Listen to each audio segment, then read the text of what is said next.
신약성경 사도행전 2장 40절에서 42절까지입니다.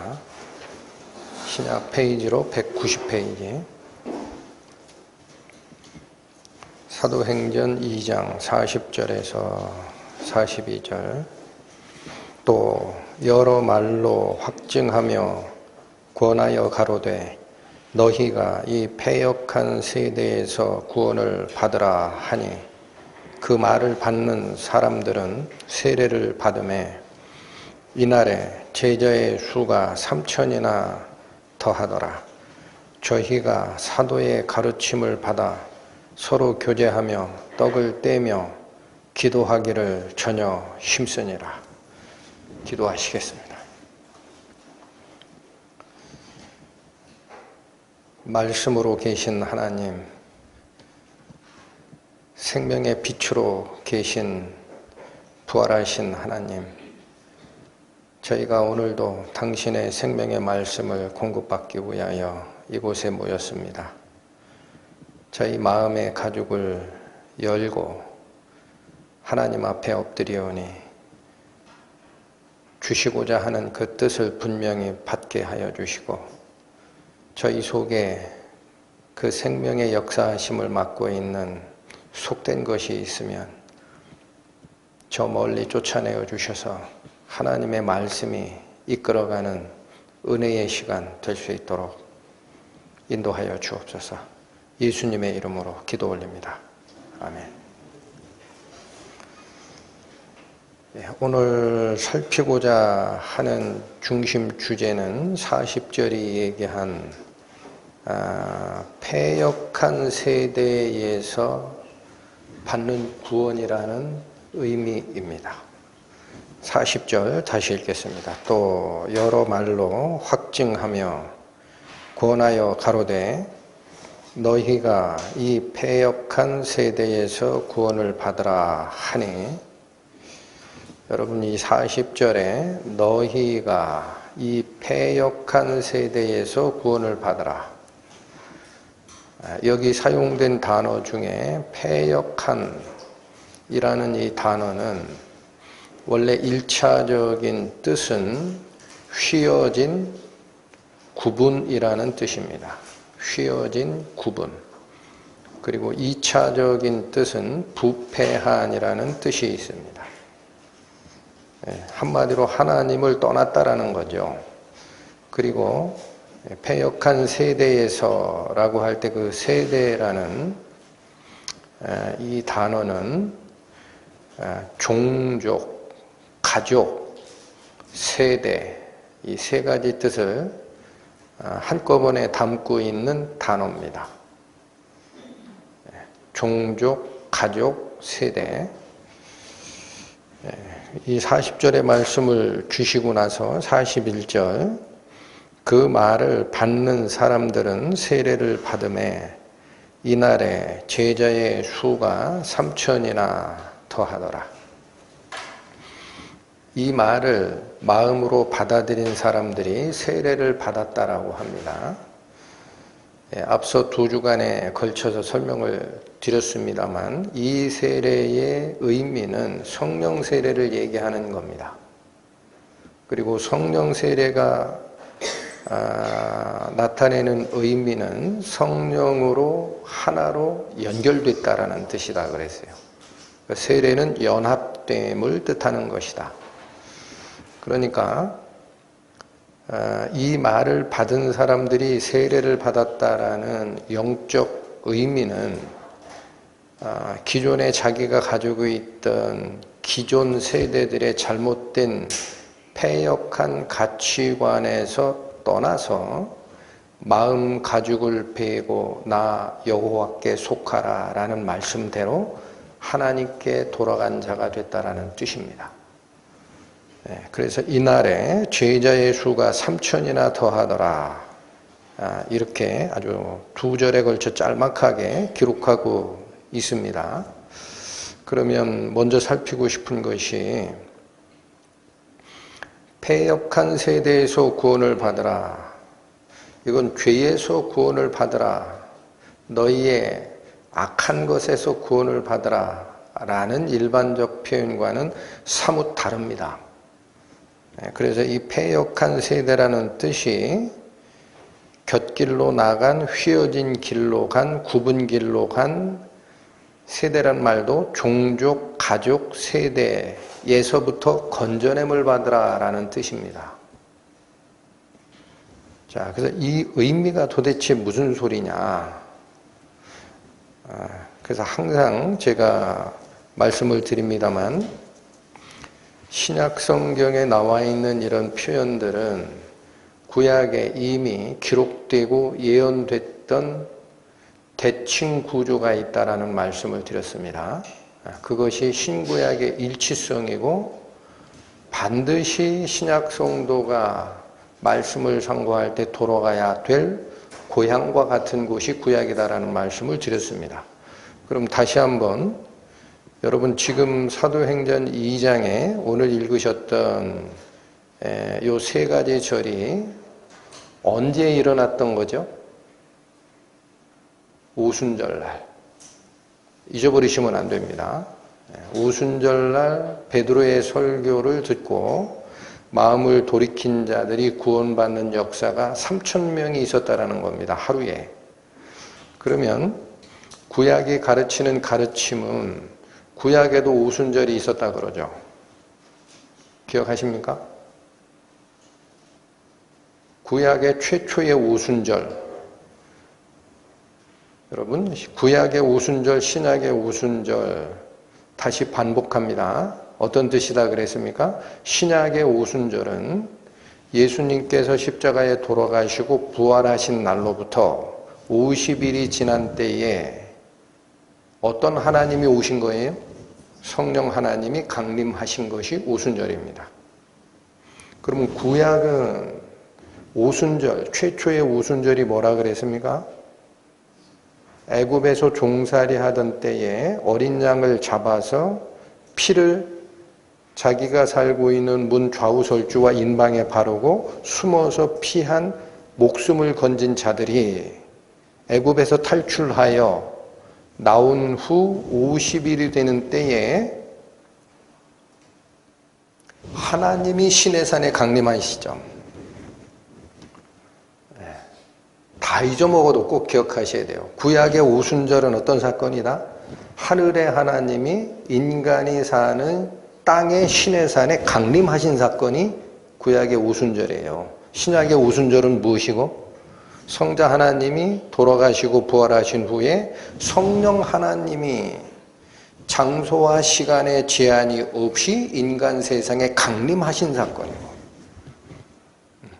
그러니까 바로 이날 이 패역한 세대에서 구원을 받으라라는 베드로의 마지막 권고의 말씀에 이 말을 받는 사람들이 성령에 의해서 하나로 연합되면서 하나님께 속한 자가 된 것이 3,000명이다라는 의미는 어디서 찾을 수 있습니까?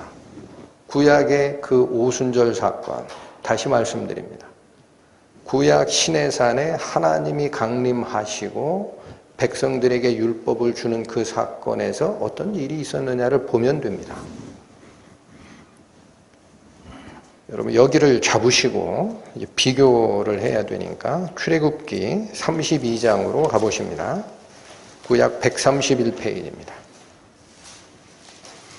이 출애굽기 32장은 어떤 사건이냐면 모세가 시내산에 올라가서 하나님의 가르침을, 성막의 구조를 배우느라 이렇게 오래 걸린 거예요. 하나님의 가르침을 다 받는 시간이 40일 밤낮을 그 시내산에 있어서 혼자서. 그러니까 밑에서 기다리던 사람들이 모세가 40일간 안 내려오니까 이 모세는 죽었다 하고 아론을 꼬드겨가지고 우리를 인도할 신을 따로 만들라 하고 귀고리, 금부치 이런 거를 다 가져와서 금송아지를 만들고 우상 숭배했던 그 사건입니다. 이 사건을 다 읽을 수는 없으니까 핵심만 쫓아갑니다. 출애굽기 32장 7절 보시죠. 여호와께서 모세에게 이르시되 너는 내려가라. 네가 애굽 땅에서 인도하여 낸 네 백성이 부패하였도다. 여러분, 구약 성경에 하나님을 쫓아가는 백성이 부패하였다라는 이 단어는 출애굽기 이곳에서 처음 사용됩니다. 이것도 참 특이합니다.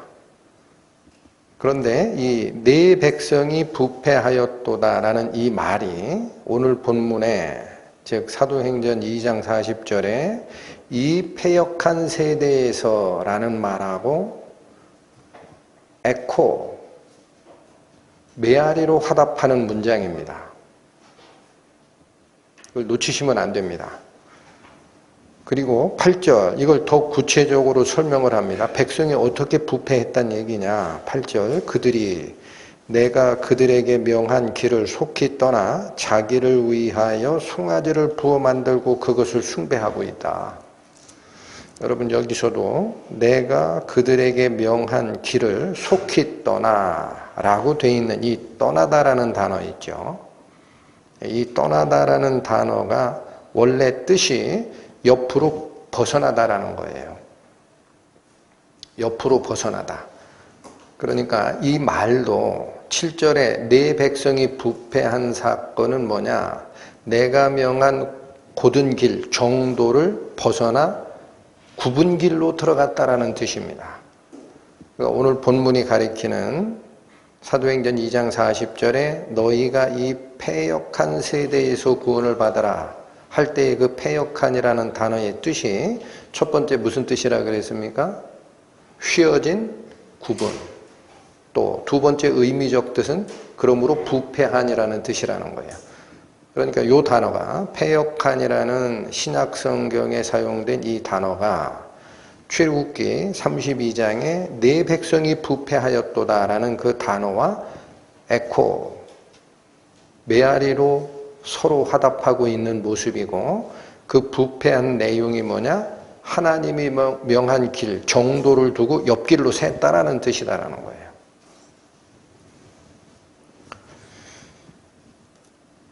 모세가 하나님으로부터 이 명령을 받고 내려와서 중간 과정은 생략합니다. 백성들이 금송아지 우상을 만들어 놓고 먹고 마시고 춤추고 노는 모습을 보고 대노해서 하나님이 주신 십계명 돌판 2개를 그 앞에서 내던져 깨고 그들이 만든 금송아지를 다 갈아가지고 물에 타가지고 니들 다 먹어라. 이런 사건이 있은 후에 25절부터 28절을 봅니다. 모세가 본즉 백성이 방자하니 이는 아론이 그들로 방자하게 하여 원수에게 조롱거리가 되게 하였음이니라. 여러분, 모세가 백성을 바라보니 그 백성이 어떤 상태였다라고 얘기를 합니까?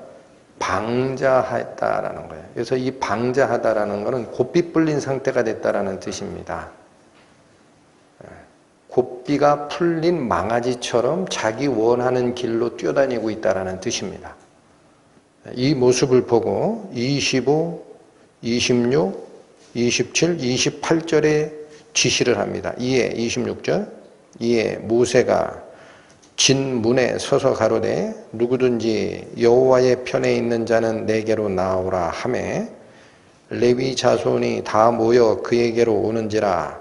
모세가 그들에게 이르되 이스라엘의 하나님 여호와께서 이같이 말씀하시기를 너희는 각각 허리에 칼을 차고 진 이문에서 저문까지 왕래하며 각 사람이 그 형제를, 각 사람이 그 친구를, 각 사람이 그 이웃을 도륙하라 하셨느니라.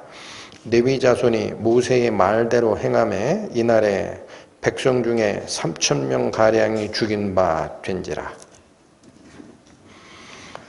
구약의 오순절 사건에서는 3,000명이 죽습니다. 신약의 오순절 사건에서는 어땠습니까? 3,000명이 자기를 버리고 하나님께 돌아와 새 생명을 얻습니다. 이게 무슨 뜻이냐라는 거죠. 여러분 26절에 누구든지 여호와의 편에 있는 자는 내게로 나아오라 라는 모세의 말이 있습니다. 근데 이 말은 원래 원어인 히브리어로 기록된 그 문장에 가면은 두 문장으로 나눠져 있는 문장입니다. 우리가 번역한 성경에는 하나처럼 보이지만 원래는 누가 여호와의 편에 속하느냐라는 의문문이 있어요. 그리고 이어서 그는 내게로 오라라는 명령문이 있습니다. 이 두 개가 합쳐진 겁니다. 그러니까 모세가 26절에 누구든지 여호와의 편에 있는 자는 내게로 나오라라는 이 말은 강압적 명령이 아니다라는 겁니다. 뭘 먼저 던지고 있어요? 누가 여호와의 편에 속하느냐라는 질문을 던진 겁니다. 각자 생각해 보라는 거예요. 나는 여호와의 편에 속할 건지 아니면 나의 친족, 나의 동족, 나의 같은 세대 사람과 행보를 같이 할 건지 생각 좀 해보고 여호와의 편에 속하였다라고 판단이 있으면 그 자들은 내게로 오라라는 뜻이었습니다. 이때 누가 나옵니까? 레위인이 다 나옵니다. 27절 너희는 각각 칼을 차고 각 사람이 이 말은 무슨 얘기냐? everybody. 빠지면 안 됩니다. 개개인이 전부다. 그 앞에 나와 있는 레위 사람들 개개인이 전부다. 자기의 형제, 자기의 친구, 자기의 이웃을 도살하라라는 뜻입니다. 진 이쪽에서 저쪽까지 왕래하면서 아무도 빼놓지 말라. 이게 어렵죠? 하나님이 사륙의 하나님이 된 거예요, 지금. 응? 누구를 죽이라는 뜻입니까? 나와 관계없는 남을 죽이라는 게 아니에요. 자기 형제, 자기의 친구, 자기의 이웃을 도살하라. 하나님이 내린 명령이다. 28절 레위 자손이 모세의 말대로 행함에 이날에 백성 중에 3,000명가량이 죽인 바 된지라.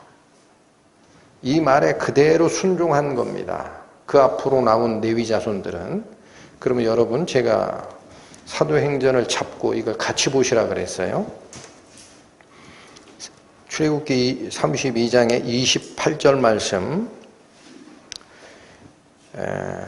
레위 자손이 모세의 말대로 행하매 라는 말씀이 있죠.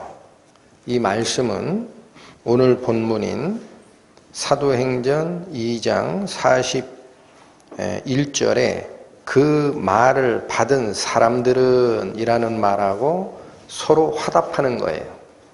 그 말을 받은 사람들, 구약의 출애굽 금송아지 사건에서는 레위 자손이 모세의 말대로 행하매라는 말이 서로 에코, 메아리로 화답하고 있는 것이고, 마찬가지 사도행전 2장 41절의 후반절 이 날에 제자의 수가 3,000이나 더하더라 라는 이 문장은 출애굽기 32장 28절의 하반절 이 날에 백성 중에 3,000명가량이 죽인 바 된지라 라는 말과 닮아 있다라는 거예요. 깜짝 놀라게 됩니다. 베드로의 설교로 오순절 성령 강림 후에 너희가 이 패역한 세대로부터 구원을 받으라, 이 말을 받는 사람들은 세례를 받음에 이날의 제자의 수가 3,000이나 더하더라 라는 이 문장 구조가 어디에 있던 문장 구조라고요? 구약의 오순절날 황금송아지 사건이 일어난 후에 3,000명을 죽이는 그 사건에 연루된 단어와 문맥이 사용되고 있다는 겁니다. 그걸 놓치시면 안 돼요.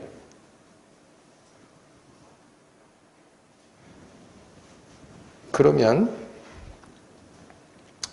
이게 참 어려워요. 구약에 있는 이 사람을 죽이는 사건이 하나님이 사륙의 하나님이냐라고 누가 불신자가 묻는다면 답변하기가 굉장히 어렵죠. 이 무슨 뜻이냐라는 것을 깊이 있게 들어가지 않으면 모르게 되어 있습니다.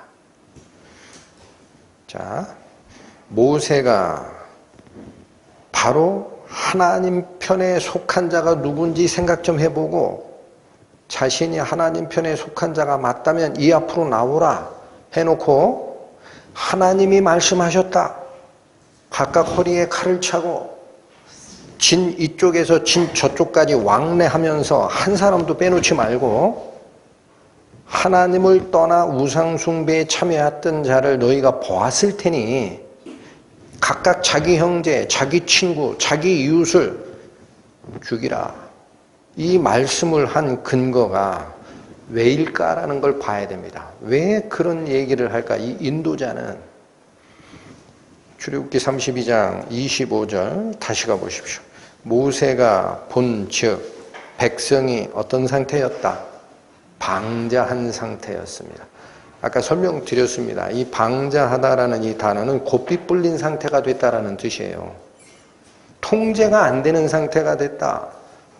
주인의 말을 듣게끔 하는 게 고삐고 목줄이잖아요. 근데 그걸 벗어버린 상태가 됐다라는 것은 하나님의 인도를 받는 상태에서 뛰쳐나가서 자기가 원하는 대로 방향과 속도와 시간을 정해서 달리는 고삐 풀린 망아지가 됐다. 그런데 이걸 누가 이렇게 이끌고 간 것이다? 25절 다시 읽으십시오. 모세가 본즉 백성이 방자하니 이는 아론이 그들로 방자하게 하여, 이걸 허락한 자가 아론이라는 거예요. 여러분, 우리가 신앙생활에서 잘못 가는 거는요, 외부에서 이상한 사람이 들어와서 교회를 망치는 게 아닙니다. 정신 바짝 차려야 됩니다. 모세의 대변자로 세웠던 아론이 모세가 읊는 통에 누구에게 동조하느라 고삐 풀린 망아지로 만드는 거예요, 그 백성들은? 하나님 말씀을 생각하지 않고 백성들에 의해서 정치적인 압력으로 허락하는 문제가 생겨서 그 백성의 무리가 고삐 풀린 망아지 상태로 된 것이다라는 거예요.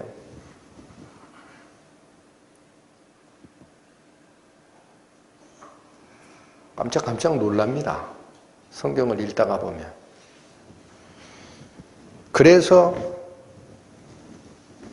아론에게 속한 자냐, 모세 나에게 속한 자냐 묻지를 않아요. 모세는 이 문제를 해결하는 방법이 뭐밖에 없습니까? 너희 스스로 질문을 던지라. 여호와 편에 속한 자가 누구냐? 내가 여호와 편에 속했다라고 확신하는 자는 나에게 나오라. 왜 자기에게 오라고 했을까요? 모세는 편가르게 하는 겁니까? 아론 편이야 내 편이야 이렇게 얘기하는 건가요? 모세가 그렇게 한 이유는 27절에 있습니다.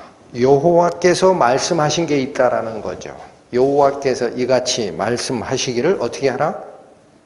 너희는 각각 칼을 차고 진 이편에서 저편까지 왕래하면서 각각 누구를 죽이라? 너희의 형제, 너희의 친구, 너희의 이웃을 도살해야 한다. 이게 하나님 말씀이 나에게 와 있기 때문에 여호와 편에 속한 자가 확실하다라고 본인이 판단했으면은 바로 모세가 가진 말씀 앞으로 나오라는 겁니다. 그리고 다 죽인 결과 모세가 이 3,000명이 죽고 난 후의 결과를 뭐라고 얘기하는지를 또 보십니다. 그 방자했던 군중이 29절 모세가 이르되 각 사람이 그 아들과 그 형제를 쳤으니 오늘날 여호와께 헌신하게 되었느니라. 여러분,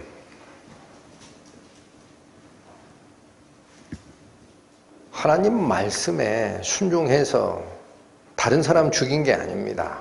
각각 자기 형제, 자기 친구, 자기 이웃을 도살한 그 행위가 무엇으로 설명이 됩니까? 하나님께 자신을 헌신한 결과가 됐다. 헌신이라는 말은 자기를 하나님께 다 드렸다라는 거예요. 내 생각, 내 주장, 내 가치관, 나의 감정 다 버리고 헌신의 의미를 아시겠습니까? 누구도 부인해야 되는 것이 헌신입니까? 나의 혈연관계 부인해야만 쫓아갈 수 있는 것이 하나님께 나를 맡기는 헌신이라는 거예요. 여기가 또 어려워요. 그래서 더 자세하게 설명된 부분을 쫓아갑니다. 이 말씀을 쉽게 더 풀어준 것이 신명기에 있습니다. 신명기 33장.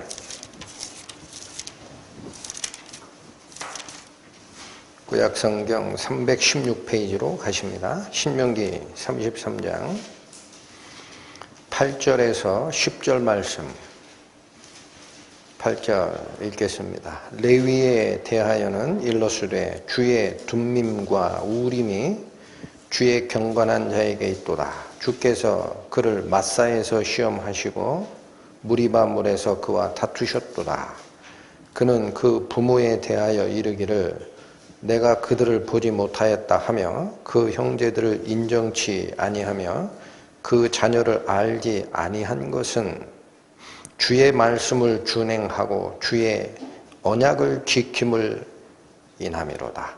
주의 법도를 야곱에게 주의 율법을 이스라엘에게 가르치며 주 앞에서 분향하고 온전한 번제를 주의 단 위에 드리리로다. 여러분 여기 8절에서 10절의 이 말은 모세가 죽기 전에 여호와의 편에 속한 자는 다 나에게로 나오라. 하나님이 말씀하셨다. 각자 허리에 칼을 차고 진 이쪽 문에서 진 저쪽 문까지 왕래하면서 각각 자기 형제, 자기 친구, 자기 이웃을 도살하라 라고 명령했던 모세가, 그리고 그 결과를 각각 형제를 쳤으니 오늘날 이들이 하나님께 헌신한 자들이다 라고 했던 그 모세가 죽기 전에 이스라엘의 각 지파에 대해서 축복과 저주의 말을 하는 게 신명기 33장이에요. 근데 거기에 이 사건을 다시 설명한 것이 9절입니다. 뭐라고 설명하고 있습니까? 부모에 대하여 그들을 보지 못하였다. 이 말은 뭐예요? 내가 칼을 차고 우상 숭배에 참여했던 자들을 치는 하나님의 일에 동참할 때 부모가 보였을 거예요. 그렇죠? 그럼 부모 얼굴이 보이면 죽일 수 있습니까? 안 본 걸로 한 겁니다. 눈 딱 감았어요. 또 그 형제를 인정치 아니하였다. 이건 외면했다라는 거예요. 작은 아들이 거기 나갔는데 큰형이 참여한 게 보였어요. 그럼 큰형을 쳤어요? 안 쳤어요? 쳐서 죽였어요. 또 그 자녀를 알지 못하였다. 아버지가 거기에 나갔는데 자기 아들 중 하나가 우상숭배, 금송아지 우상숭배에 참여하고 회개치 않은 것을 확인하고 있었습니다. 그럼 아들을 죽여 말아야 할 때 어떻게 해요? 나 모르는 자다, 쟤. 나는 하나님밖에 몰라. 하고 죽였다라는 거예요. 왜 이런 끔찍한 일을 합니까? 인간적 측면에서 표현을 하면 끔찍한 일입니다. 아버지가 아들을 죽이고 아들이 아버지를 죽이고 형제를 죽인 일이 있었다라는 거예요. 그 일에 참여한 자가 누구였다? 레위였다라는 거예요. 레위. 네. 그럼 왜 그런 끔찍한 일을 했느냐면 이어지는 말씀입니다. 자녀를 알지 아니한 것은 주의 말씀을 준행하고 주의 언약을 지켰기 때문에 그렇다는 거예요. 레위 사람들이 피도 눈물도 없고 부모 자식 간의 인연도 없고 자녀 사랑, 부모 공경 이런 것도 없는 개망난이었기 때문에 이 일에 참여한 게 아니다. 그들이 본 것은 딱 하나다. 부모 얼굴 안 보고 형제 얼굴 안 보고 자녀 얼굴 안 보고 뭐만 봤다? 하나님의 말씀을 준행하기 위하여 눈을 감았다라는 거예요.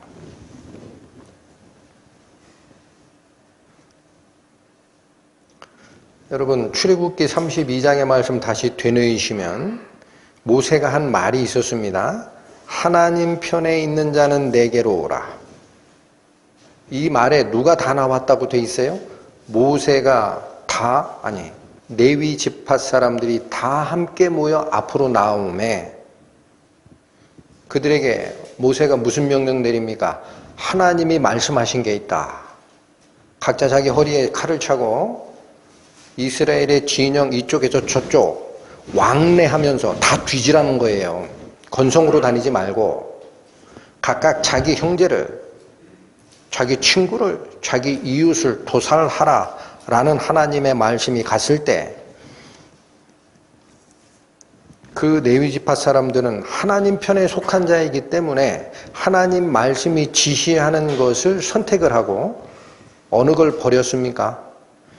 인간적인 혈연관계에 대한 의리, 감정, 안타까움 다 버렸습니다. 이거를 모세는 출애굽기 32장에서 뭐라고 표현한 겁니까? 이들이 바로 하나님께 헌신한 자다라는 거예요. 그러니까 우리는 하나님을 쫓아가면서 나는 하나님께 나의 생각, 나의 인생을 다 드렸다, 헌신했다라는 얘기를 하면 안 됩니다. 감히.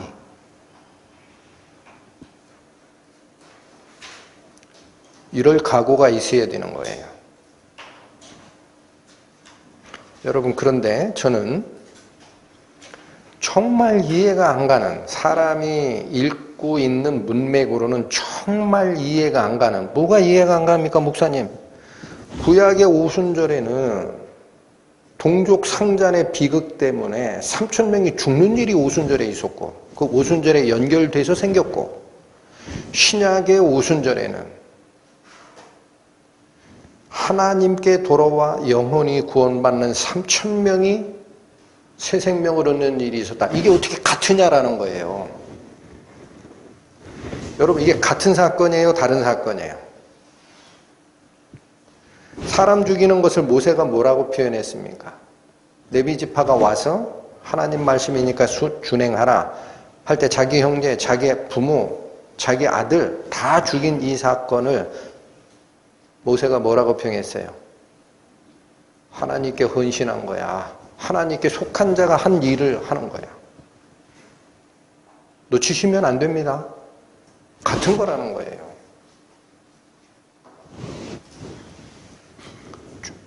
중요한 것은, 그러니까 여러분, 내가 알고 있는 인간적 상식으로 성경 읽지 마세요. 성경이 안 읽힙니다. 아마도 불신자가 이 출애굽기 32장의 이 사건을 읽으면은요, 하나님 찾으려고도 성경책 던지고 갈 거예요. 난 여호와라는 하나님 안 믿겠다. 이게 도살자 하나님이지, 이게 무슨 가족 다 죽이라고 하는 하나님은 내가 무슨 뭘 가지고 믿고 쫓아가냐, 그렇게 얘기를 하게 됩니다. 근데 여러분, 바로 구약의 오순절 날 금송아지 우상 숭배하던 광야의 그 반역 사건이 모세 시대의 사건이냐라는 겁니다. 우리 신약 성도들은 아무 관계가 없나요? 성경은 얘기를 합니다. 광야 시대 모세가 끌고 왔던 그 무리들의 반역과 회개와 돌이킴과 징계는 교회의 본이다라는 거예요. 예? 그 이스라엘 백성 옛날에 있었던 게 아니에요. 교회가 쫓아갈 교훈이다라는 거예요. 이런 생각 해보셨습니까?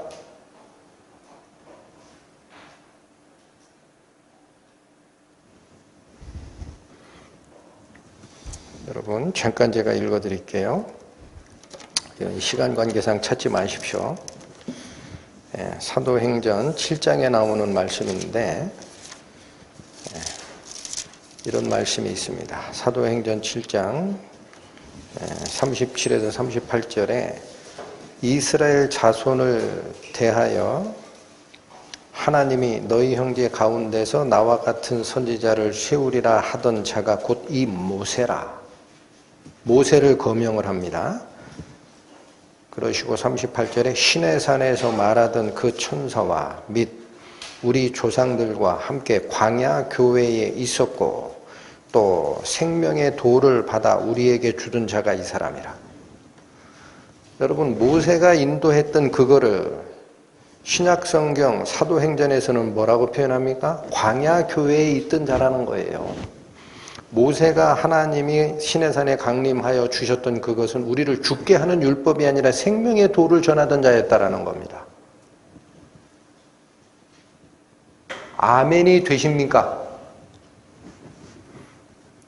왜 그러면 구약의 오순절날 3,000명이 죽는 사건이 신약의 영적으로는 3,000명이 사는 사건이 되느냐를 아시셔야지. 버릴 게 아니고. 또 하나는 이게 바로 교회의 모본이 됐다라는 거예요. 그러면 저는 일단 이 사건에 대해서 좀 더 깊이 살필 겁니다. 근데 살피기 전에 이 말씀을 같이 상고하는 우리 말씀사랑교회 성도들 여러분들은 이 사건이 우리에게 주는, 지금 신약교회를 하고 있는 우리들에게 주는 교훈을 절대 잊지 말라는 겁니다. 그거 없이는 성경 잘못 읽는 거예요. 그럼 우리 신약교회에 주는 가르침이 뭡니까? 교회 안에서 혈연과 인척관계를 앞세우지 말라는 겁니다.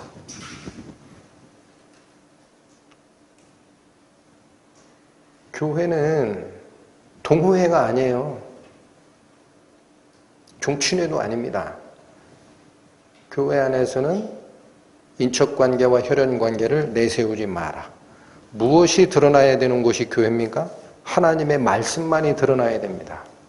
그게 나한테 해가 되고 내 부모를 죽이는 해가 되고 내 자녀를 부인해야 되는 해가 되고 내 친구 못 본다, 나 얼굴 안 보겠다 라는 얘기가 돼야 되는 말씀이더라도 말씀이 앞에 나서야지 개인적인 혈연관계, 인척관계가 앞서 나오면 교회가 아니다라는 거예요. 또 교회는 사람의 뜻이나 사람의 이익이 추구되는 곳이 아닙니다. 다시 얘기하면 교회 나와서 복 받겠다 하는 분들은 종교생활 하세요, 그냥. 교회는 하나님의 은혜를 받은 자들이 하나님의 은혜를 모르는 자에게 복음을 전하고 섬기고 나를 헌신하기 위해서 존재하는 곳입니다. 교회에 대한 개념이 잘못되어 있으면 문제가 생깁니다. 아론 같은 일을 하게 되는 거예요. 제 말이 아닙니다. 다시 신명기로 돌아가 보십니다. 아까 모세가 이 사건에 대해서 죽기 전에 축복과 저주의 기도를 할 때에 나왔던 말씀입니다. 신명기 33장, 제가 아까 8절에서 10절을 같이 상고를 해 읽고 나서 9절을 말씀을 드렸는데 반대로 8절로 올라가 보세요. 316페이지, 구약 316, 신명기 33장 8절. 레위에 대하여는 일러스되 주의 둠밈과 우림이 주의 경건한 자에게 있도다. 여러분, 모세가 얘기하는 말이 무슨 얘기예요? 레위는 하나님이 인정한 경건한 길을 간 무리들이라는 거고, 그에게 뭐가 있다고 그래요? 하나님의 둠밈과 우림이 있다는 거예요. 이건 고유명사이기 때문에 성경 번역가들이 발음을 의역을 하지를 않고 그냥 써버립니다. 근데 둠밈이라는 말은 온전함입니다. 온전함. 우림이라는 말은 빛입니다. 빛. 그러니까 모세가 마지막에 레위지파에 대해서 축복기도하는 핵심이 뭐냐면은 레위지파 사람들은 혈연관계, 인척관계를 뛰어넘어서 하나님의 명령을 100% 준행한 자이기 때문에 그들에게 하나님의 완전함과 하나님의 빛이 주어졌다는 거예요.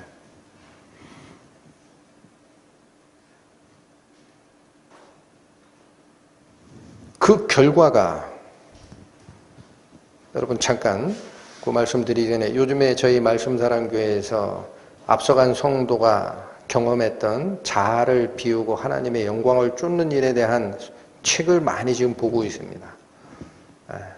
프랑스와 페넬롱이라는 믿음의 선진이 쓴 크리스찬 퍼펙션, 그리스도인의 완전이라는 책인데, 저희 말씀사랑교회를 통해서 반포가 되고 있는 자기를 죽이고 내 속에 있는 하나님의 음성을 빛나게 하라라는 그 가르침하고 딱 일맥상통하는 신앙서적이기 때문에 각자 지금 다 보고 있습니다. 사셔서.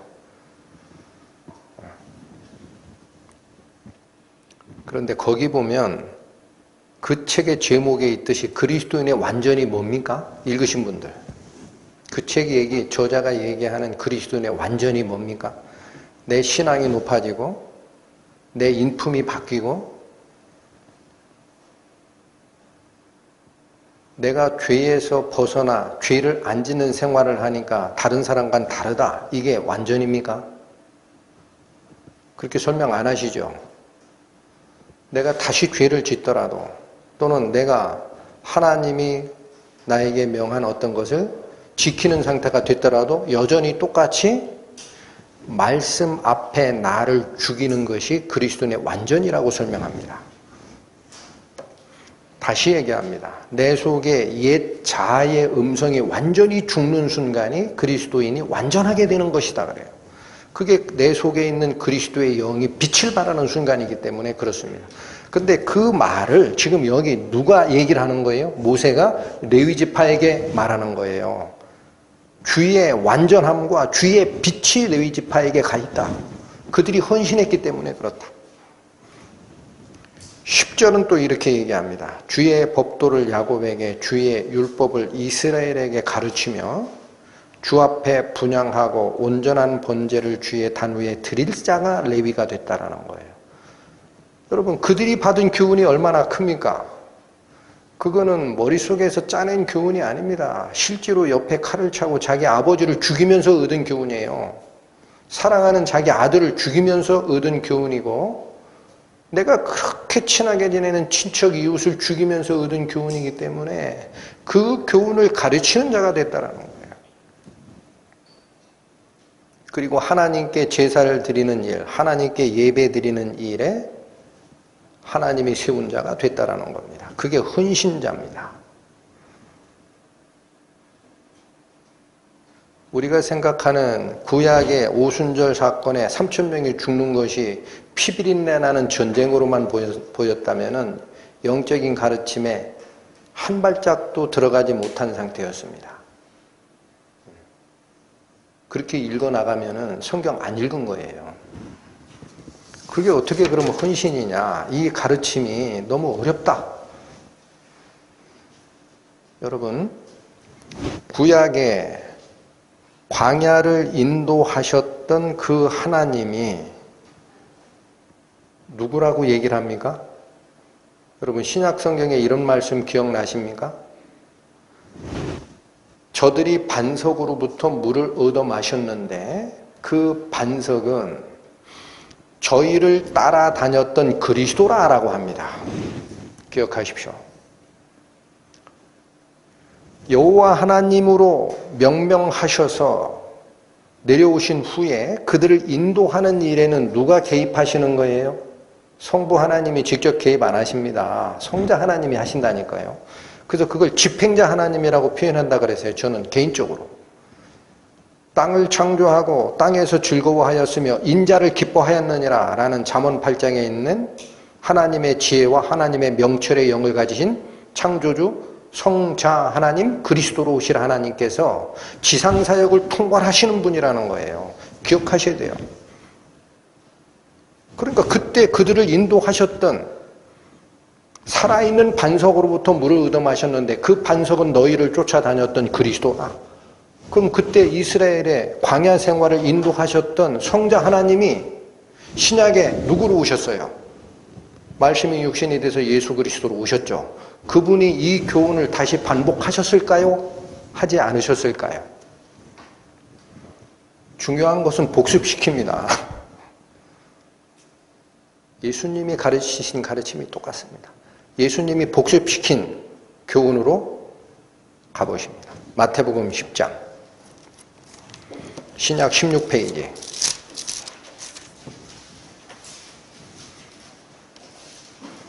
마태복음 10장 34절에서 39절까지를 봅니다. 내가 세상에 화평을 주러 온 줄로 생각지 말라. 화평이 아니요 검을 주러 왔노라. 여러분, 칼 주러 왔다고 그러죠. 칼. 검이 칼입니다.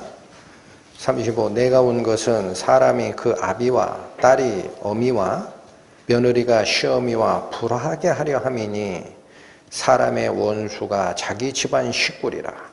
아비나 어미를 나보다 더 사랑하는 자는 내게 합당치 아니하고 아들이나 딸을 나보다 더 사랑하는 자도 내게 합당치 아니하고 또 자기 십자가를 지고 나를 좇지 않는 자도 내게 합당치 아니하니라. 자기 목숨을 얻는 자는 잃을 것이요 나를 위하여 자기 목숨을 잃는 자는 얻으리라. 여러분, 이 말씀도 받기가 참 힘듭니다. 예수님이 직접 하신 말씀이에요. 그런데 뭐라고 얘기하십니까? 내가 세상에 화평을 주러 온 줄로 생각하지 마라. 화평이 아니요 검이야. 여러분, 구약 오순절 사건에서 여호와 편에 선 자는 다 나에게로 나오라 한 후 모세 입을 통해 선포됐던 여호와의 말씀이 어떻습니까? 각 사람은 허리에 칼을 차라. 진 이쪽 문에서 진 저쪽 문까지 왕래하며 각각 자기의 친구, 자기의 형제, 자기의 이웃을 도살하라. 명했던 하나님이에요. 그분이 여기 다시 오시는 거예요. 오셔서 또 얘기합니다. 내가 세상에 화평을 주러 온 것이 아니라 검을 주러 왔어. 칼차란 말이야, 칼. 그리고 뭐라고 얘기해요? 각 사람이 그 아비와 딸이 어미와 며느리가 시어미와 불화하게 한 일이 있다라는 거예요. 그럼 이 말씀을 어떻게 받아야 됩니까? 이거를 액면 그대로 그냥 받으면 기독교는 윤리도덕을 무시하는 종교구나. 응? 가족 간의 불화와 반목을 조장하는 가르침을 주는 그게 예수의 말이네. 그런 걸 종교라고 쫓아가냐? 쓰레기통에 던져라 라고 얘기를 하게 되는 거죠. 근데 예수님이 이 말씀을 하신 이유는 뭡니까? 서로 치고받고 가족 안에서 싸우란 얘기입니까? 37절. 핵심을 놓치시면 안 됩니다. 37절. 아비나 어미를 나보다 더 사랑하는 자는 내게 합당하다, 합당하지 않다? 합당치 않다. 아들이나 딸을 나보다 더 사랑해도 나에게 합당치 않다. 첫 번째 말씀은 나의 존속입니다. 존속. 나를 낳아주신 나의 아버지, 나의 어머니가 계세요. 근데 그들이 얘기하는 가치관, 그들이 쫓아가는 우상숭배, 그들이 쫓았던 자기 물질적 축복이 있고 예수님의 말씀이 있어요. 그건 아니야 라는 반대편에 서 있는 예수님의 말씀이 있어요. 그럴 때 어느 걸 더 사랑해야 예수 그리스도 성자 하나님께 합격점이다? 부모가 얘기하는 가치관, 그걸 버리고 뭐를 선택해야 된다? 예수의 말씀. 그게 합격이라는 거예요. 두 번째 말은 직계 비속입니다. 내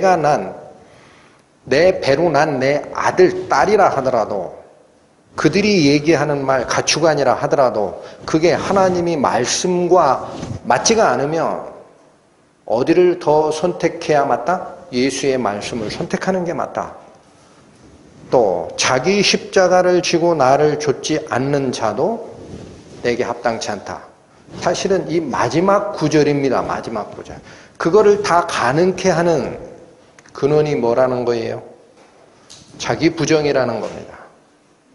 내 생각을 가지고 내가 엄연히 살아있는데 어떻게 나를 부인하란 얘기야? 어떻게 내 가족을 배신을 해? 내 아이들의 복락에 대해서 왜 내가 눈 감아야 돼? 내가 아는 친하게 지내는 저 사람 내가 돌보는 게 맞는 거지. 그러면서 말씀 자체보다도 자기 생각을 더 붙잡고 있는 자가 누구냐? 십자가를 안 진 사람입니다. 죽지 않은 사람이에요. 십자가 지라는 소리는 아주 간단합니다. 십자가형 처하는 사형수가 자기가 십자가를 지고 가게 돼 있어요. 각자 자기 십자가를 지라라는 얘기는 네가 죽으란 얘기예요. 너의 생각, 너의 가치관, 너의 혈연과 인연과 이익관계를 다 죽이라. 뭐를 더 앞세우라? 그리스도의 말씀과 뜻을 앞세우지 아니하면 불합격점이라는 거예요. 그러니까 이어지는 잘 들으셔야 됩니다. 여러 번 말씀이 나가도 오늘 이 사건을 저희에게 보여주시고 설교 준비를 할 때 이끌어주신 그 성령의 가르침이 뭘 얘기하는 거냐? 구약에 죽는 3,000명의 사건이 신약에 3,000명이 사는 사건하고 같다라는 거예요. 어떻게? 반대인데. 예수님이 직접 오셔서 얘기하잖아요. 거기 인도하셨던 그리스도 하나님이 지금 오셔가지고 뭐라고 얘기해요? 39절. 자기 목숨을 얻는 자는 잃을 것이요. 나를 위하여 자기 목숨을 잃는 자는 얻으리라. 그 당시 하나님이 뭐라고 얘기했어요? 각각 칼을 차고 하나님의 뜻의 반대편에 서 있는 너의 가치관을 인도하는 혈연, 인연, 인맥관계 다 쳐내라는 거 아니에요. 결국 그게 어느 때 가능합니까? 십자가상에 내가 부인될 때에 하나님의 음성이 들리는 거예요. 이 속에서. 그러니까 그 자는 뭐예요? 자기 목숨을 내놓은 자가 3,000명인 거죠. 하나님 말씀에 의해서 죽임을 당한 자가 3,000명입니다. 구약의 오순절 사건에 얘기하는 핵심이. 그럼 그렇게 육체가 죽은 자가 신약에서 무엇으로 사는 자다? 그의 영이 거듭나는 자라는 얘기예요. 뭐가 달라요? 다 얘기해 주셨는데. 자기 생명을 얻고자 하는 자는 죽는다. 더 쉽게 설명했어요. 나를 위하여 자기 생명을 던지는 자는 살 거야. 거기 누구를 따르라 그랬어요? 모세가. 여호와의 말씀이야. 그대로 따라간 레위 지파를 모세가 뭐라고 얘기했어요? 오늘날 이들이 하나님께 자기를 헌신하였느니라.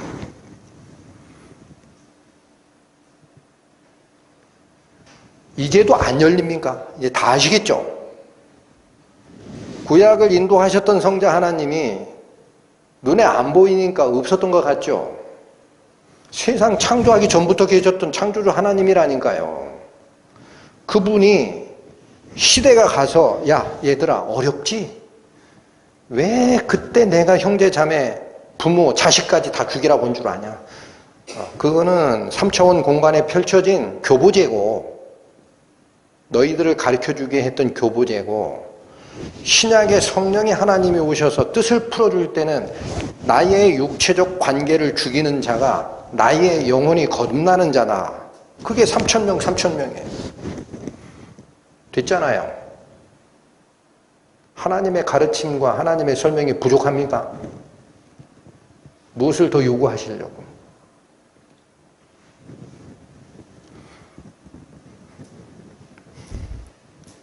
여러분 다시 가보십시오. 예수님이 복습해 주셨던 이 뜻을 확인한 다음에 다시 출애굽기로 또 가보세요. 조금 더 살핍니다. 출애굽기 32장 구약 131페이지. 이 사건이 어떻게 일어나는지를 알아야 됩니다. 그래야 왜 형제, 자매, 부모, 자녀를 다 죽이라라고 하셨는지를 배우게 됩니다. 출애굽기 32장 1절 보십니다. 백성이 모세가 산에서 내려옴이 더딤을 보고, 여러분 며칠간 있었다고 돼 있어요? 40주야를 하나님과 독대하면서 아무것도 먹지 않고 살아 있었어요. 모세가. 그러니까 40일이 광야의 산속에 들어가는데 음식 가져간 것도 없는데 아직 안 내려오니까 사람들은 뭐라고 생각한 거죠? 굶어 죽었다. 모세 죽었다. 자, 다시 읽습니다. 백성이 모세가 산에서 내려옴이 더딤을 보고 모여 아론에게 이르러 가로되 일어나라. 우리를 인도할 신을 우리를 위하여 만들라. 모세 곧 우리를 애굽 땅에서 인도하여 낸 사람은 어찌 되었는지 알지 못함이니라. 여러분 1절이 이 금송아지 사건이 발생하게 되는 시발점 출발점입니다. 여기서 우리가 확인할 게 있습니다. 이 백성의 무리가 요구한 것이 뭡니까? 그들 자신을 위해 신을 만들라라는 겁니다. 그렇죠? 우리 자신을 위하여 우리를 인도할 신을 만들라. 이 말이 의미하는 게 뭐예요? 여러분, 창조질서에 역행하고 있습니다. 누가 창조주고 누가 피조물입니까? 하나님이 창조주시고 우리 사람은 하나님에 의해서 지음받은 피조물입니다. 근데 이들이 하려는 행태는 뭐예요? 우리 목적을 위해 우리가 신을 만들겠다라는 겁니다. 그러니까 이 말은 마땅히 피조물 된 인간은 내 존재 의미를 나를 만드신 하나님의 뜻을 확인함으로써 발견해야 됩니다. 나를 뭐 때문에 만드셨을까? 확인해야 그분의 뜻을 이루기 위해 나의 인생 목적이 정해지고 인생 항로가 정해지고 나의 시간과 노력이 거기에 투입되게 되죠. 이게 정도인데 백성들이 요구하는 건 뭡니까? 우리가 원하는 것을 달성하기 위해서 다시 얘기합니다. 자기에게 복을 주고 물질적인 축복을 줄 신을 고용하라라는 거예요. 우리가 주인이 돼서 그 신을 만들자. 이게 백성들의 마음 깊이 있었던 잘못된 생각의 끄트머리입니다. 이걸 확인하셔야 되고, 또 하나는 이 사건이 일어나는 그때 당시의 상황을 보면 대중들의 지배력에 이끌려가는 아론의 모습을 봐야 됩니다. 다시 얘기하면 하나님의 말씀이 선포가 되고 말씀이 인도하는 방향을 그대로 백성들에게 전했던 모세와는 다르게 아론은 어디를 쫓아가는 거예요? 하나님의 말씀이 시작점이 아니라 백성들의 요구가 시작점이 되고 그들이 요구하는 정치적 압력과 정치 체계를 그냥 수용해버려요. 그들이 원하는 대로 해요. 그러니까 여기 뭐라고 되어 있느냐? 아론에게 이르러 가로되 일어나라. 이게 무슨 뜻입니까? 백성들이 아론에게 왔다라는 거예요. 찾아왔어요. 하고 뭐라고 얘기합니까? 당신 왜 가만히 앉았냐? 일해야지. 일어서라는 말이 그런 뜻이에요. 우리 일하자. 무슨 일? 가만히 보니까 있잖아. 우리를 인도하던 우리의 인도하는 지도자 모세는 안 보인다. 40일 동안 안 보이니까 죽었지 뭐. 그러면 이 인도자를 대체할 아론 당신이 일을 해야지. 이런 것을 뭐라고 얘기합니까? 좀 어렵죠. 정치체계라고 합니다. Governance Structure라고 합니다. 영어로. 통치체계가 생기는 거예요. 하나님의 말씀이 쓰고 말씀을 준행하는 순종체계가 아니라 사람들의 요구사항이 있고 이 요구사항을 만족시킬 통치체계를 만들어가는 것을 정치라고 하는 거예요. 교회에 정치가 들어온 겁니다. 거기에 아론은 승복해버린 거예요. 그리고 나서 아론이 그대로 이끌려갑니다. 4절 보시죠. 아론이 그들의 손에서 그 고리를 받아 부어서 각도로 새겨 송아지 형상을 만드니 이게 아론의 뜻이었습니까? 우리를 위하여 신을 만들라라는 군중의 의도였습니까? 군중의 의도가 앞선 겁니다. 잊지 마십시오. 그러나 그거를 말씀을 가지고 그거 아닙니다 라고 얘기할 영적 눈이 아론에게는 없어요. 문제가 거기입니다. 문제가. 그러니까 그들의 요구사항에 따라서 금귀고리, 금반지 가지고 오라 해가지고 금송아지를 만드는 일을 했죠. 굴복한 거예요. 대중의 뜻에 굴복하고 이어지기를 4절의 후반절입니다. 그들이 말하되 이스라엘아 이는 너희를 애굽 땅에서 인도하여 낸 너희 신이로다 하는지라. 누가 얘기했다라고 나옵니까? 아론이 얘기한 게 아닙니다. 잘 보셔야 됩니다. 아론은 군중의 압력에 굴복하여 그들이 원하는 신상을 만들어주는 일을 한 거예요. 근데 이게 바로 애굽에서 우리를 인도한 신이요라고 이름을 붙이는 일은 아론이 한 게 아닙니다. 누가 했다고 돼 있어요? 그들이, 군중들이 바꿔치기 한 겁니다. 창조주 하나님을 뭐로 바꿔치기 했어요? 송아지 신으로. 그러니까 제가 앞에서 말씀드린 게 그거예요. 우리의 복락을 책임질, 우리에게 복을 줄 신을 우리가 고용하자라는 거예요. 자기들이 명을 합니다.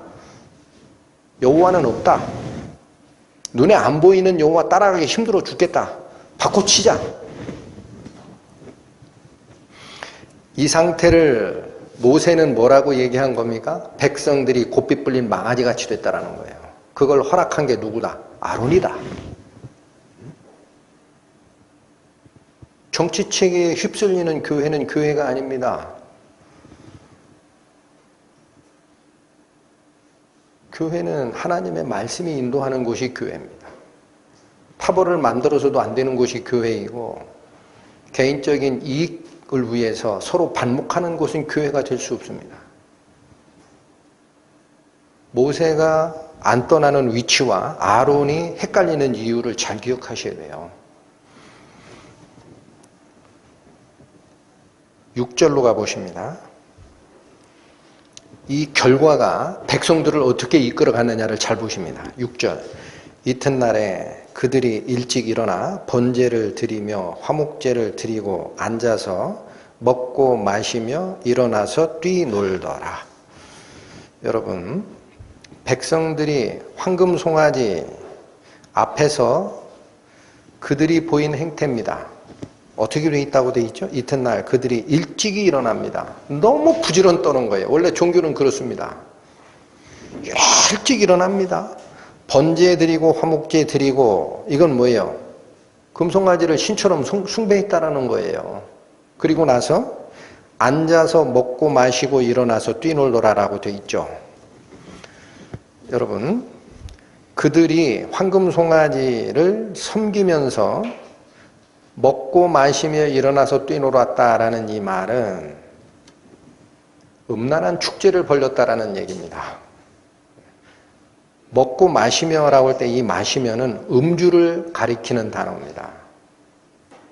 취해가지고 일어나서 뛰놀더라라는 이 단어 있습니다. 이 뛰놀더라라는 것이 번역이 이렇게 된 거지, 원래 뜻은 뭐냐면은 성적인 유희를 했다라는 거예요.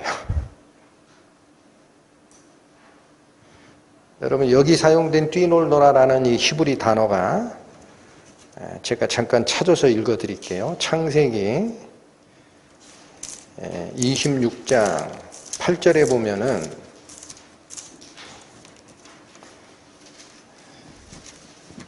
이런 말씀이 있습니다. 이삭이 거기 오래 거하였더니 이삭이 그 아내 리브가를 껴안은 것을 블레셋 왕 아비멜렉이 창으로 내다본지라. 이에 아비멜렉이 이삭을 불러 이르되 그가 정녕 네 아내 이언을 어찌 네 누이라 하였느냐. 이 사건이 있죠.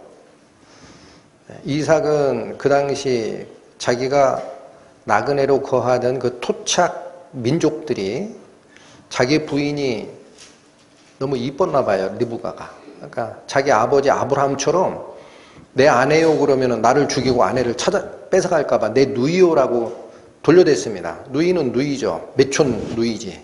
그러나 지금은 아내 아니에요? 그런데 그 모습을 설명하면서 8절에 이삭이 그 아내 리브가를 껴안은 것을 블레셋 왕이 봤다라고 되어 있죠. 여기서 사용된 껴안다라는 것이 오늘 출애굽기 32장 6절에 뛰놀더라라는 단어와 딱 같은 단어입니다. 아내를 껴안는 행동을 한 거예요. 좀 말씀드리기가 그런데 애무한 겁니다. 애무. 오빠가 여동생 껴안는 그런 행동이 아니고, 그러니까 아비멜렉 왕이 딱 보고, 너희는 아내인데 왜 여동생이라고 거짓말했냐 이렇게 따지는 거 아니겠습니까? 또 한 군데가 있습니다. 창세기 39장 17절 18절을 보면, 이건 어떤 사건이냐, 요셉이 그 보디발 알죠? 보디발 장군 집에 몸종으로 팔려갔는데 워낙 준수하니까 보디발의 아내가 나랑 동침하자라고 계속 꼬셨잖아요. 그러니까 요셉이 어떻게 했어요? 옷자락을 막 잡고 있으니까 옷을 벗어던지고 도망갔죠. 그런데 이 상황을 면피를 하려고 그 아내는 죄를 누구에게 뒤집어 씌웁니까? 요셉에게 뒤집어 씌웁니다. 그때 이런 표현이 있습니다. 39장 17절에 보면 15절부터 볼게요. 그가 나의 소리를 질러 부름을 듣고 그 옷을 내게 버려두고 도망하여 나갔느니라 하고 그 옷을 곁에 두고 자기 주인이 집에 돌아오기를 기다려 이 말로 그에게 고하여 가로되 당신이 우리에게 데려온 히브리 종이 나를 히롱코자 내게로 들어왔기로. 여기 히롱코자라는 단어 있죠. 또 18절에 내가 소리 질러 불렀더니 그가 그 옷을 내게 버려두고 도망하여 나갔느니라 라는 말씀이 있죠. 여기서 이 히롱코자라고 할 때 이 히롱코자라는 단어가 출애굽기 32장 저희가 지금 봤던 먹고 마시며 일어나서 뛰놀더라 라는 그 뛰놀더라라는 단어입니다. 이제 아시겠습니까? 그러면 왜 금송아지 이게 너희를 애굽에서 인도낸 신이라고 하고 제사 드리고 경배하고 숭배한 다음에 그 축제의 자리, 우상을 섬기는 그 축제의 자리에서 음주 가무와 음란한 춤이 이루어지고 희롱의 사건이 생겼느냐라는 거죠. 왜 그랬을까요? 원래 이방신들을 섬기는 과정에는 종교적 제의 뒤에는 종교적 음행이 따릅니다. 역사를 살피면 음양의 조화가 일어나야, 신들의 세계에서 음양의 조화가 일어나야 그 기쁨이 지상에 있는 인간 세상에 복을 준다라는 생각이 아주 옛날 이방신을 섬기던 때부터 있었던 겁니다. 그러니까 그들은 애굽에서 보고 배운 게 그거잖아요. 그러니까 황금송아지 여호와요라고 이름 바꿔치기 하고 그들에게 번제 드리고 제사를 한 다음에 뭘 한 거예요? 음란한 짓을 한 겁니다. 이들이 어디로 빠졌어요? 우상숭배와 음행에 빠졌습니다. 한마디로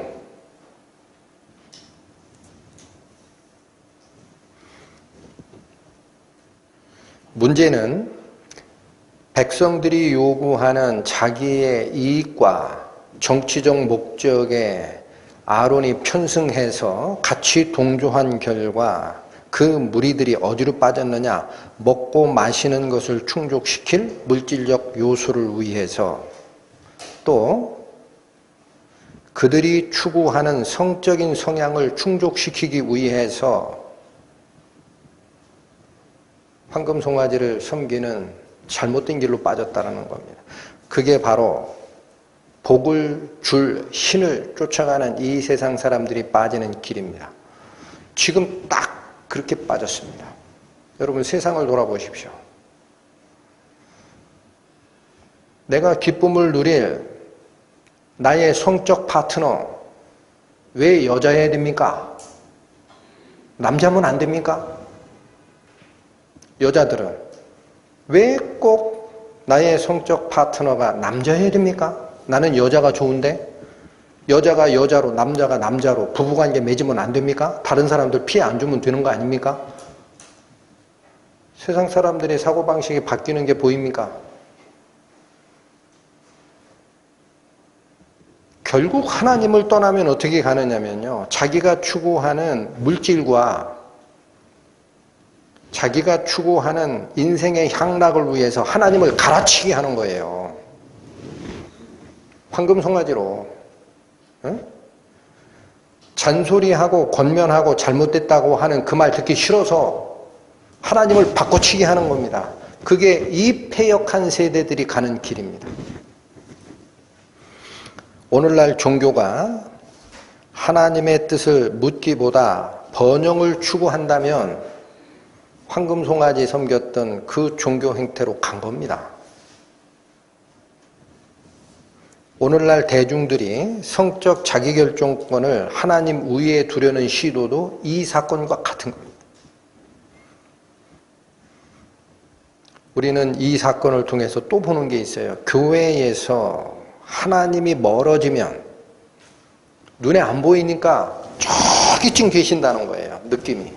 여기 같이 계신지 몰라요. 여러분, 지금 저희가 예배를 보고 사람이 사람의 얼굴을 대하고 말씀을 전하고 말씀을 듣습니다. 근데 제가 하나 묻겠습니다. 여기 하나님 계신 줄 아십니까? 예? 여기 천사가 배석한 거 아시고 계십니까? 이 조그만 교회에 무슨 두세 사람이 나의 이름으로 모이는 그곳에 나도 그들과 함께 하리라. 기억하십시오. 그 당시 광야교회의 우상숭배 사건에 하나님이 같이 계셨어요. 눈에 안 보인다고 고삐 풀린 망아지처럼 방자히 날뛰었던 겁니다. 백성들은. 그 눈에 안 보이는 하나님이 멀리 있는 것처럼 마음에서 멀어지면 정치와 돈과 섹스만 남는다라는 말을 미국의 어느 목사님이 했어요. 지금 이 황금송아지를 섬기는 이 사건이 바로 그겁니다. 하나님의 말씀을 받아서 인도하는 모세가 사라지니까 군중들의 정치적인 요구가 들고 일어났고 거기에 편승하는 아론이라는 자가 대표자로 쓰고 그들이 요구하는 정치적 목적, 먹는 문제, 마시는 문제, 자기의 성적인 취향, 자기 원하는 대로 끌고 가잖아요. 세상이 그렇게 바뀌고 교회가 그렇게 바뀝니다. 교회 안에서도 마찬가지입니다. 예배에 참여할 때 하나님이 함께 계심을 잊어먹는다면 사람들은 하나님이 안 보이니까 자기 생각에 집단화하는 현상이 나타납니다. 친한 사람끼리끼리 뭉칩니다. 말씀이 인도하는 지도체제가 사라지고 사람의 목소리가 커지는 상태가 되는 거죠. 이게 교회에 정치 세력이 들어오는 거예요. 눈에 안 보이는. 자신의 이익을 위해 가족과 친척과 친구들끼리 뭉치거나 그들의 권리나 이익을 요구하는 사태가 자꾸 생기게 됩니다. 여러분, 다시 한번 설명드립니다. 교회는 내가 그 속에 참여하여 섬기는 곳이지 그쪽에서 내가 뭔가 이익을 얻겠다라는 생각을 지금 이 순간 이후로 버리십시오. 싹 청소하십시오. 머릿속에서. 그게 집단 이기주의이고 자기애의 하나의 표현입니다. 또 세 번째, 음란의 문제는 저희가 또 교훈을 받지 않을 수가 없어요. 하나님이 허락한 성적인 관계는 부부간에만 허락되어 있습니다. 맞습니다. 그렇죠? 그 간단한 원리가 있는데도 교회가 가르침이 느슨해지고 하면 이 성적 정체성마저도 허물어지는 문제가 발생하게 됩니다. 아무도 안심할 수 없습니다. 이 문제는.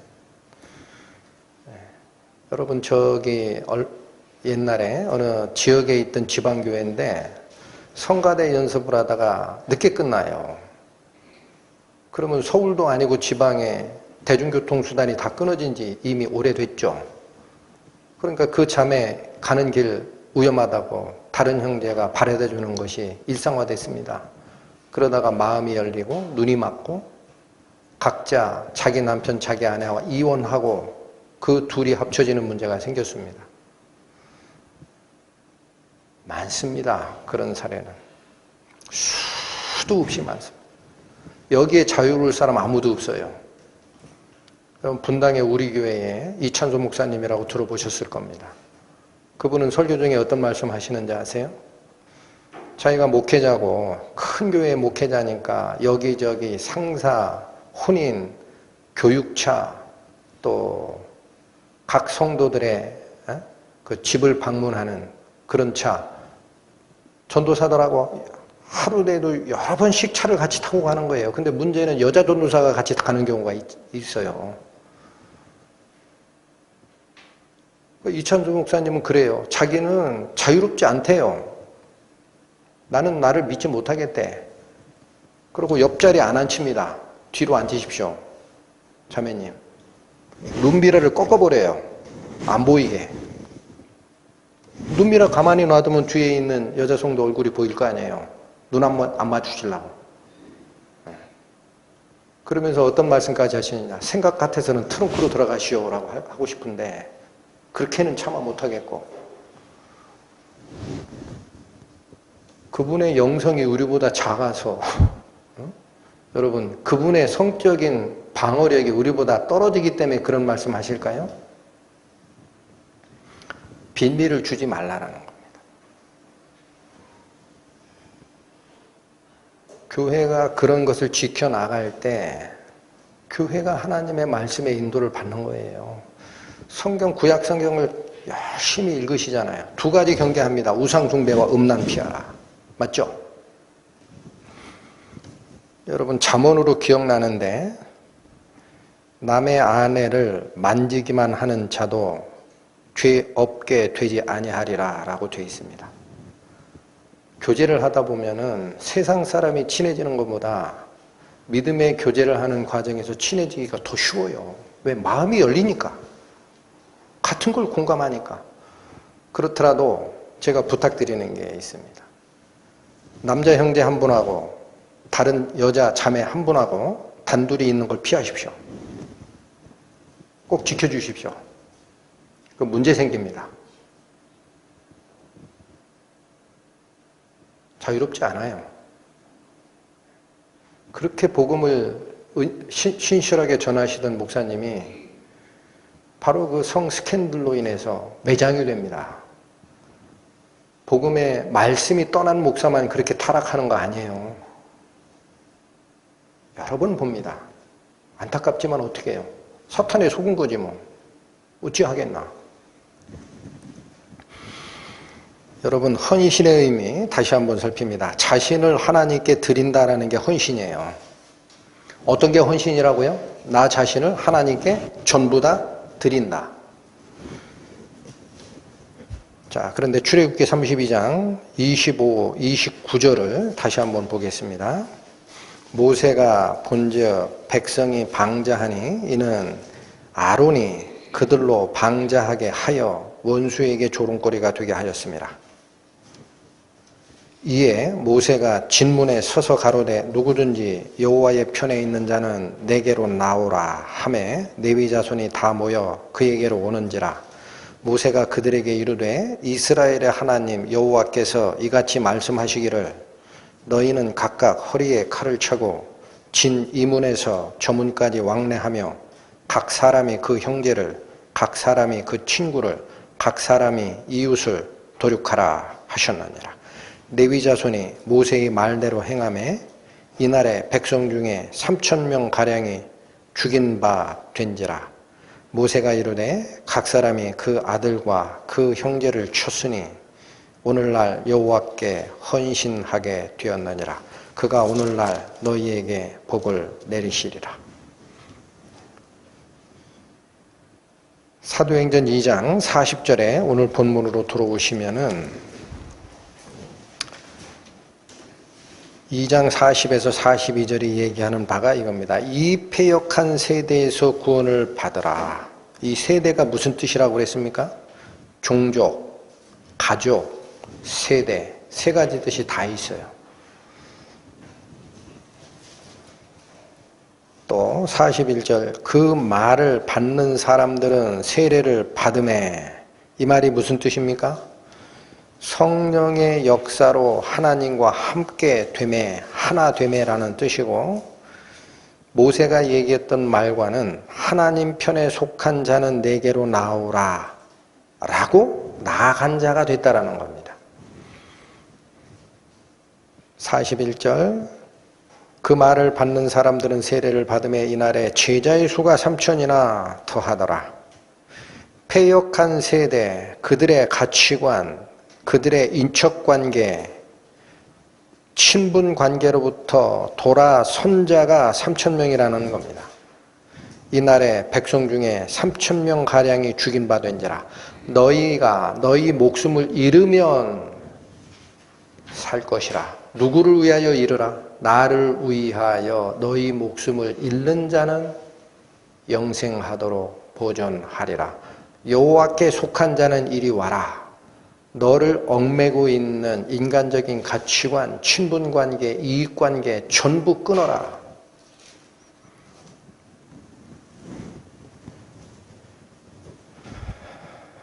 여러분, 저희 말씀사랑교회에 밝혀지는 이 하나님의 은혜와 자아를 죽이는, 그러므로 내 속에 슬며시 들리는 하나님의 음성이 빛을 발하는 이 은혜가 깊습니다. 자기 헌신이 우리 말씀사랑교회 성도들에게 아주 풍성하게 일어나기를 하나님의 이름으로 축원합니다. 기도하시겠습니다. 하나님 감사합니다. 저희가 어찌 하나님의 그 깊은 뜻을 알 수 있었겠습니까? 오직 성령의 알게 하심으로 광야교회를 이끌었던 모세의 가르침이 신약시대를 살고 있는 저희 교회 성도들에게 주는 빛을 보게 됩니다. 각자 마음을 활짝 열고 하나님께서 빛으로 내려주시는 생명의 말씀, 그 말씀을 받아 내 속에 거하는 속되고 왜곡되고 부패한 나의 가치관, 나의 생각 버리는 자 되게 저희를 인도하여 주옵소서. 남은 시간도 저희 생각과 행보를 주님께 맡겨드리며 예수님의 이름으로 기도 올립니다. 아멘.